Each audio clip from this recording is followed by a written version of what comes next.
Cioran summarizes the essence of a work that forces the reader to face his own contradictions and the weight of life in this video. We will see how he analyzes the depths of the human soul in his essay, The Temptation to Exist, in a clear and disenchanted manner, exploring the torment, restlessness, and rebellion that define existence. The content will be divided into chapters to represent the main themes of the work, allowing us to better delve into his thoughts. We owe nearly all of our discoveries to the violence that exacerbates our imbalance. Emil Cioran begins the work with these lines to emphasize right away how human advancement, creativity, and discoveries come from chaos, conflict, and emotional intensity that pushes us to reach new heights rather than from states of balance or serenity. According to him, the violence he describes is both physical and symbolic. It symbolizes internal conflicts, destructive impulses, and struggles against ourselves. It is precisely the intensification of the imbalance that causes us to lose stability and ultimately find ourselves on the verge of collapse that compels us to look for solutions or answers. There is no work that does not backfire on the author. The poem will annihilate the poet, the system, the philosopher, the event, the man of action. Cioran's statement highlights a tragic paradox. It is in the discomfort that man pushes himself further, creating new visions, ideas, or actions that change the course of his existence. However, these discoveries often come with a price, the destruction of the previous equilibrium as well as of those who carry them out.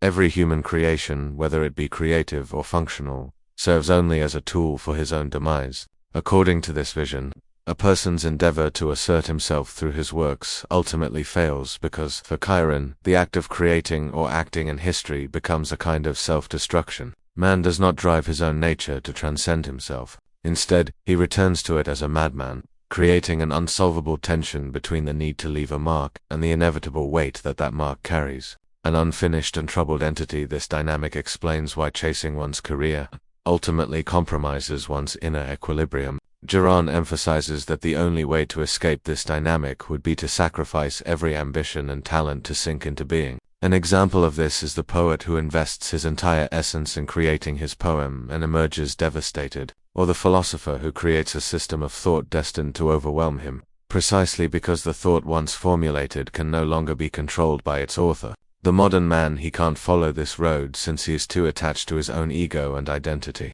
With this brief contemplation, Cioran starts outlining the characteristics of modern man, including his revolt and restlessness, of which we only know the secrets. Restlessness becomes the defining feature of a time when people have lost the key to peace and have resigned themselves to a state of perpetual rebellion in which they are unable to find it. Perpetual agitation. Man is characterized as violent, not necessarily in the physical sense of the word, but in his interactions with the outside world and with himself. This violent man rages, suffers, and causes suffering in pursuit of an unachievable ideal.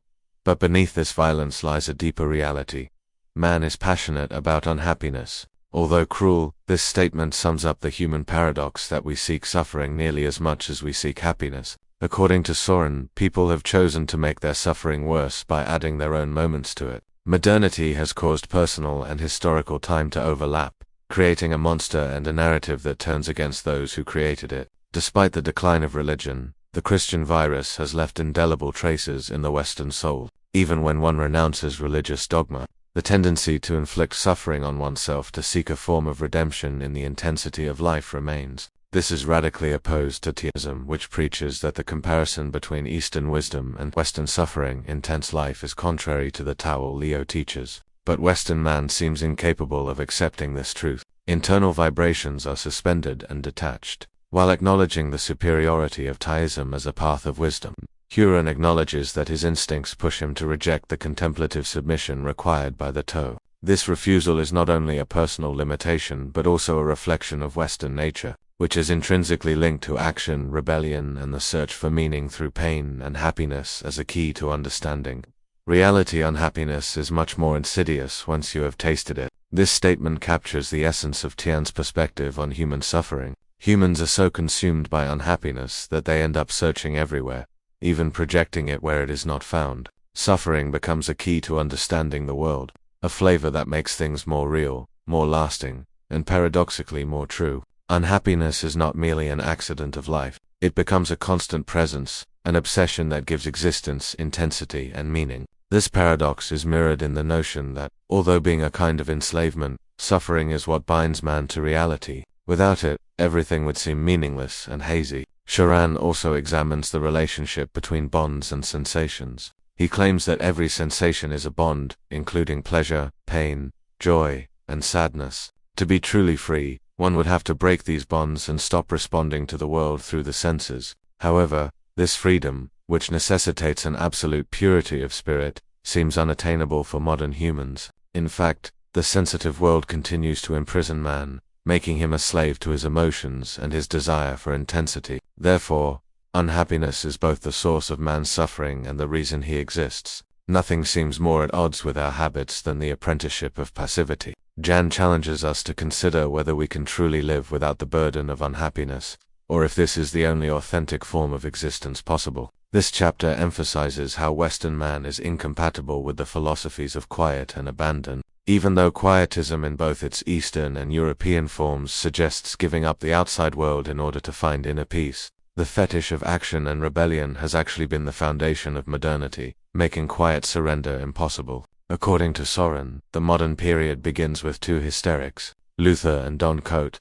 Though in different ways, both represent the rebellious spirit that opposes reality. Don Quixote's heroic madness serves as a metaphor for humanity's inability to accept reality since it is constantly willing to create and resolve problems. Luther, however, stands for the spiritual rebellion that overthrows the status quo and ushers in fresh manifestations of religious discontent. These represent the spirit of defiance and restlessness that becomes central to modernity, marking the beginning. Luther, on the other hand, is a literary figure created by Miguel de Cervantes at the start of the 17th century, representing a humanity that rejects the real world in order to pursue heroic and impossible ideals. Luther begins the Protestant Reformation in the 16th century, upending the authority of religion and ushering in an era of spiritual conflicts and individualism. This failure of quietism is not only a cultural problem, its causes are rooted in the very nature of man. We are rebels by inclination and by principle, Cioran says.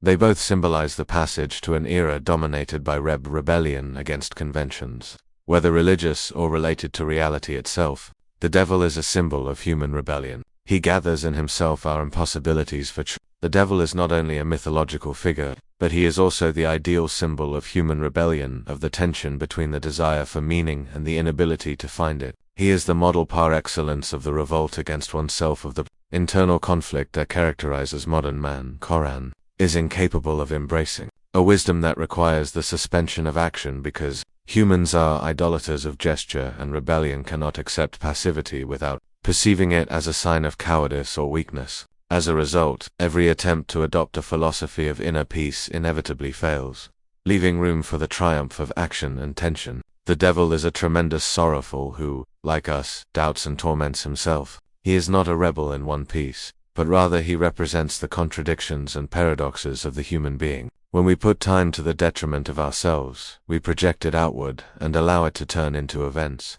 In this projection, man dedicates himself to creating the world through time and action, but at the expense of his own interiority. This figure becomes central to Cioran's philosophy because he embodies the very essence of the human condition, the inability to reconcile one's desires with reality. Thus, rebellion turns into a means of alienation and self-loss. This dynamic is aptly reflected in the devil, a character who battles and doubts. He is a representation of our shattered self-loathing. Pride of the tremendous paltry quantity that is the self. The link between the devil and time is another key element. History itself